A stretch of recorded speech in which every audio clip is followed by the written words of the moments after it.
Hello, and you're welcome to the latest version of Matt and Michael's Lockdown.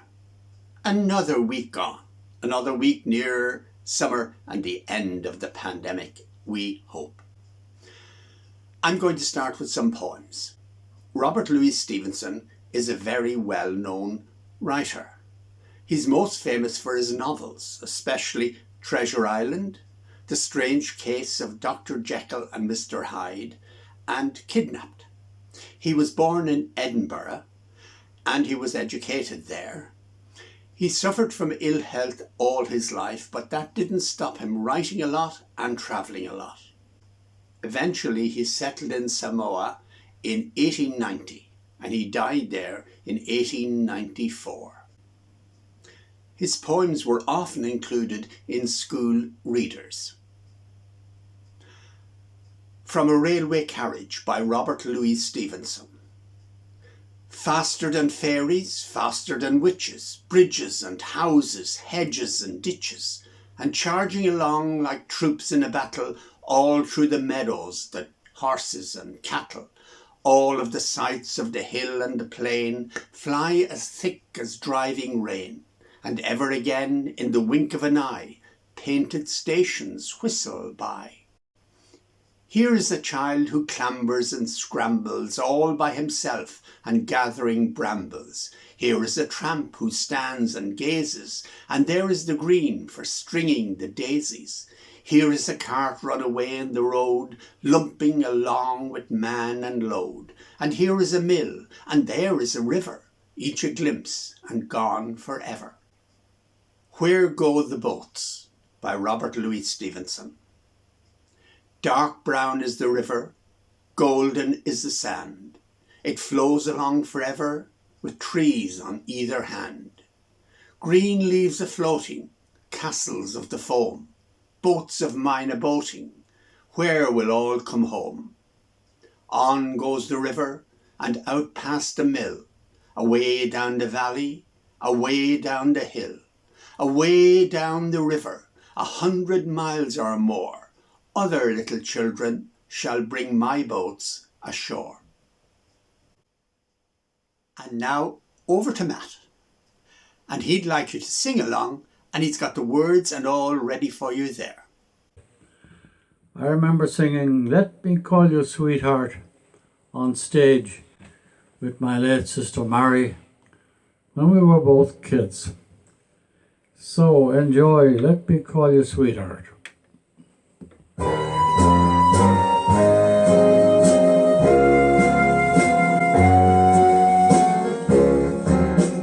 Let me call you sweetheart, I'm in love with you.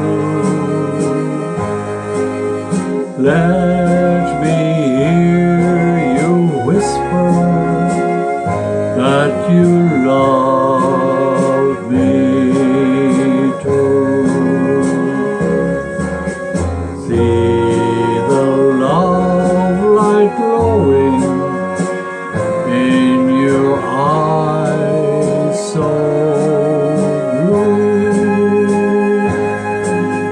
Let me call you sweetheart, I'm in love with you. Let me call you sweetheart, I'm in love with you. Let me hear you whisper that you love me too. See the love light glowing in your eyes so blue. Let me call you sweetheart, I'm in love with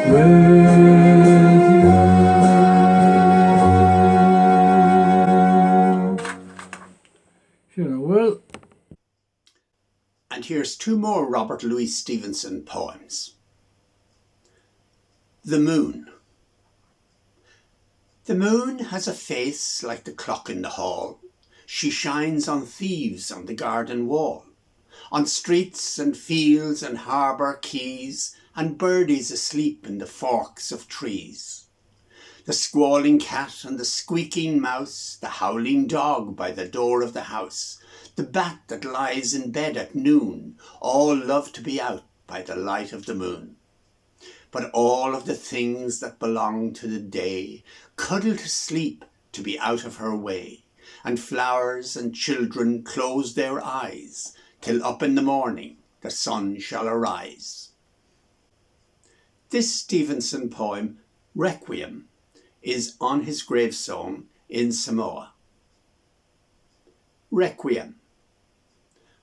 Under the wide and starry sky, dig the grave and let me lie. Glad did I live and gladly die, and I laid me down with a will. This be the verse you grave for me, here he lies where he longed to be. Home is the sailor, home from sea, and the hunter, home from the hill.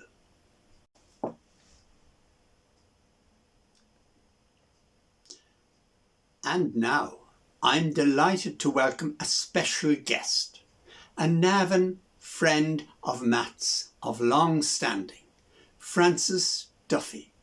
Francis is a cornet player, a member of Navan Silver Band, and has also played with Navan's Swing Band, and he's won many a competition over the years. And here he is going to play for us La Donna Immobile from Verdi's opera Rigoletto.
This poem of mine is based on the Enid Blyton series, The Famous Five.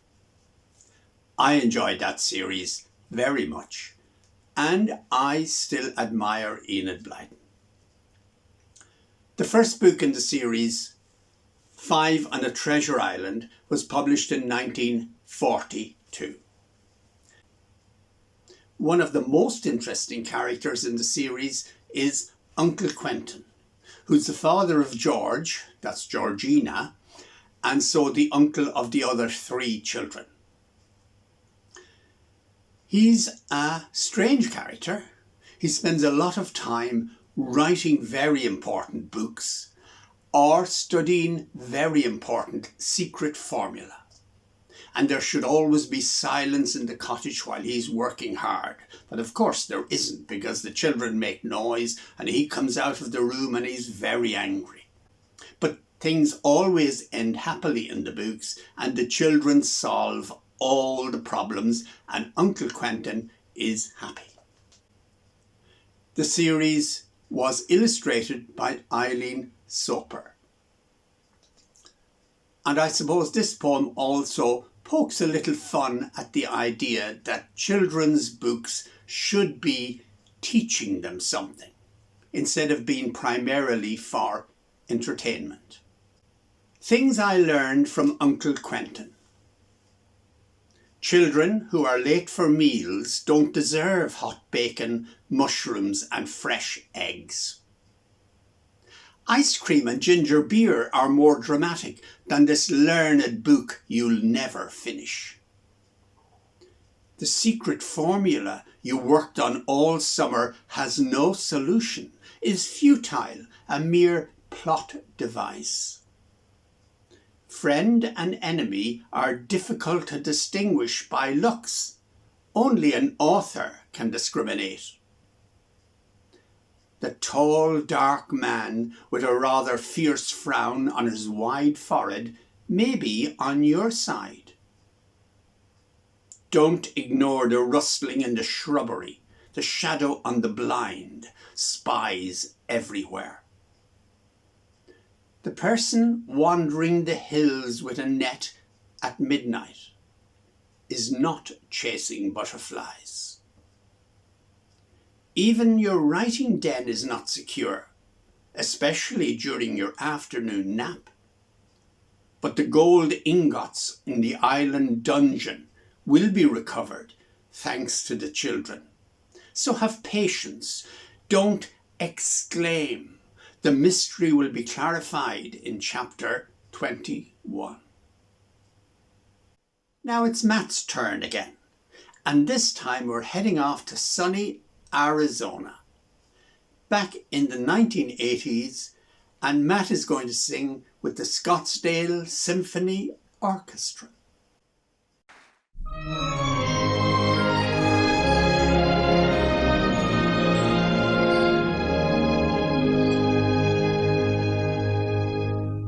There is not in the wide world a valley so sweet as the vale in whose bosom the bright waters meet.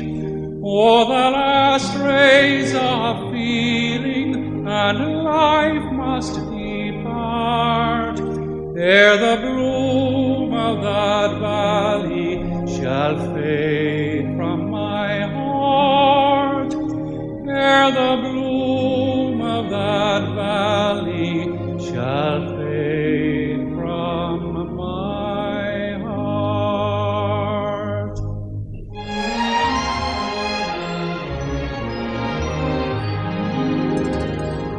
Yet it was not that nature had shed o'er the scene our purest of crystal and brightest of green. 'Twas not our soft magic of streamlet or hill. Oh no, it was something more exquisite still. Oh no, it was something more exquisite still.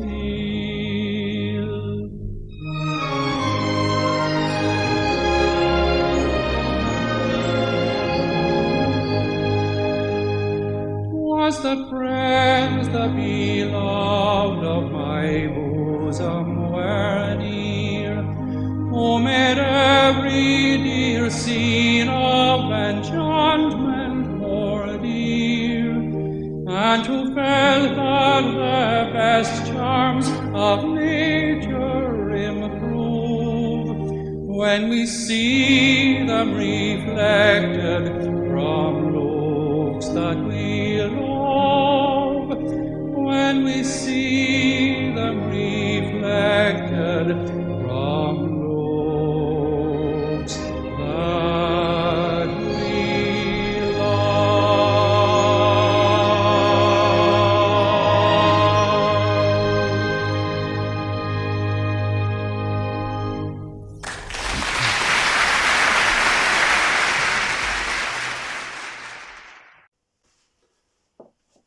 So that's the end of our offering this week. We hope you enjoyed it.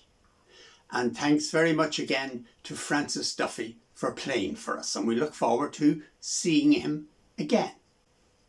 We hope you all have a very good week, and we look forward to presenting another lockdown next week. So in the meantime, take care. God bless.